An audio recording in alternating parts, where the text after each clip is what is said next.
Hello everyone, welcome back to my channel let's trade with Prateek. तो आज जो हम एक स्टॉक एनालाइज करने वाले हैं उसका नाम है डेन नेटवर्क। और कल हमने हैथवे एनालाइज किया था, और जब हमने हैथवे एनालाइज किया तो उसके बाद ही कुछ देर बाद ही अगर हम देखें तो मैंने 12 बजे के आसपास वीडियो बना रहा था। मैं उससे पहले ही मैंने सोचा था कि उस पर वीडियो बनाऊँगा, और कल उसका जो शेयर प्राइस था वो कुछ 12-13% ऊपर चला गया था, 10% 11% के आसपास चला गया था ऊपर। तो मतलब यहाँ से पता चल गया कि रैली जो है अब आने ही वाली है और ये यहाँ तक ज़रूर पहुँचेगी। तो अभी सेम स्टोरी है, सेम स्टोरी जैसे हैथवे में है वैसे ही डेन में है, क्योंकि दोनों का बिज़नेस सेम ही है। डेन नेटवर्क जो है, हम इसकी वेबसाइट पे देखें तो ये केबल टीवी जो है, मतलब इनका जो मेन है इंटरनेट सर्विस प्रोवाइडर है। ये भी सारी आईएसपी जितनी भी हैं वो कोविड की वजह से, जो भी पेंडेमिक आया है उसकी वजह से सबका रेवेन्यू और ग्रोथ बढ़ चुका है। अब एक बारी देखें हम इनके बिज़नेस क्या क्या हैं। इनके हैं डेन केबल, ब्रॉडबैंड और डेन टीवी प्लस। तो मैंने जितना भी इस पे रिसर्च किया, और मैंने मेरे काफ़ी रिलेटिव्स जो हैं वो दिल्ली में रहते हैं, तो सब लोगों के पास में डेन का ही सर्विस प्रोवाइडर है। मतलब सब लोगों के घर में डेन का ही आईएसपी लगा हुआ है।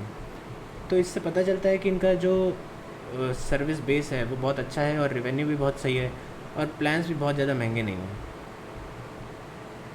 अब एक बारी हम इसकी बैलेंस शीट में चले जाते हैं। बैलेंस शीट देखें तो अभी करंट प्राइस जो है वो इसका 63.2 है। मैं मार्केट आवर्स के बीच में बना रहा हूँ, इसलिए अभी जो प्राइस है वो 61.8 है, तो इसका मतलब प्राइस कम हो चुका है। तो इससे मतलब हमको पता चलता है कि बुक वैल्यू के पास में है।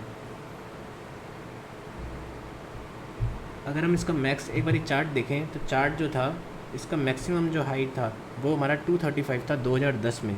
उसके बाद 2000 मतलब इसका हाई जो था यहाँ पे बना था 2013 में, 2014 में।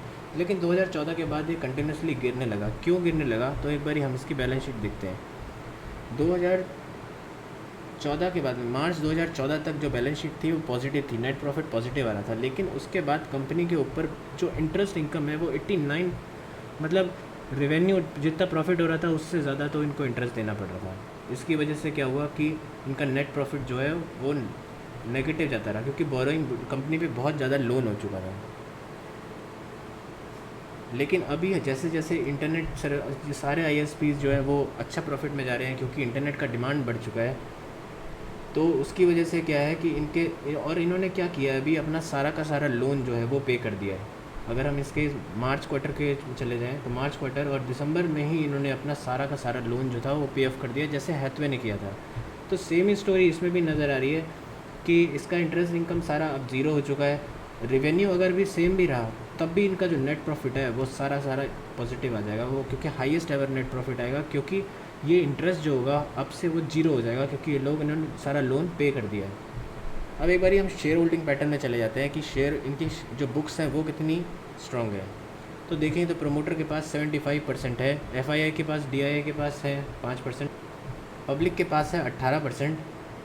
लेकिन इसमें जो स्ट्रॉन्ग है, इसमें भी काफ़ी स्ट्रॉन्ग हैंड्स के पास में है, जैसे ब्रॉड स्ट्रीट इन्वेस्टमेंट सिंगापुर और एनसीएलएल विदहोल्ड अकाउंट, इन लोगों के पास भी 7-8% जो है इनके पास है। तो पब्लिक के पास 10 और 11% के आसपास ही है। तो इससे पता चलता है मतलब कंपनी बहुत स्ट्रॉन्ग हैंड्स में है, तो इसमें हम ट्रस्ट कर सकते हैं। अब एक बारी हम इसके चार्ट पे चले जाते हैं। अगर हम चार्ट पे जाएं तो हमको पता चलेगा कि कंपनी जो है, सबसे पहले तो ये 200 डे मूविंग एवरेज के आसपास है। तो इससे हमको पता लग गया भाई कि 200 डे मूविंग एवरेज के पास में है, तो शेयर प्राइस जो है बहुत ज़्यादा नहीं है। दूसरा, इतने लोअर लेवल पे हाई वॉल्यूम आ रही है, जिसका मतलब ये रैली, जब नीचे लेवल पे हाई वॉल्यूम आती है तो वो रैली करता है शेयर ज़रूर। दूसरी और एक और चीज़ अगर हम देखें कि इसका हम जब कंपनी हाईएस्ट एवर प्रॉफिट कमाती है ना, तो वह हाईएस्ट एवर शेयर प्राइस पे भी ज़रूर जाती है। अब एक बारी हम इसका जो टारगेट देखते हैं कि टारगेट किस लेवल तक जाएगा।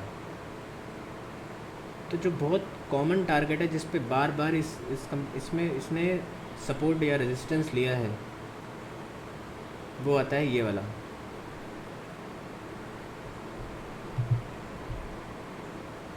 इस पे 95.98, क्योंकि ये बहुत, तो मेरे हिसाब से यहाँ तक जाने में इसको बहुत ज़्यादा टाइम नहीं लगेगा।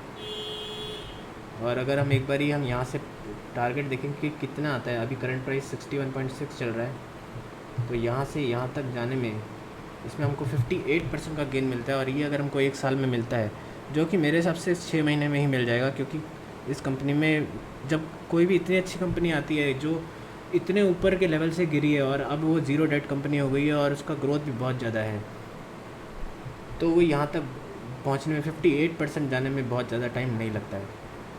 और अगर हम थोड़ा सा लॉन्ग टर्म होराइज़न देखें तो ये इधर तक भी जा सकती है। और इधर जाने में अगर हम यहाँ से टारगेट देखें एक बारी,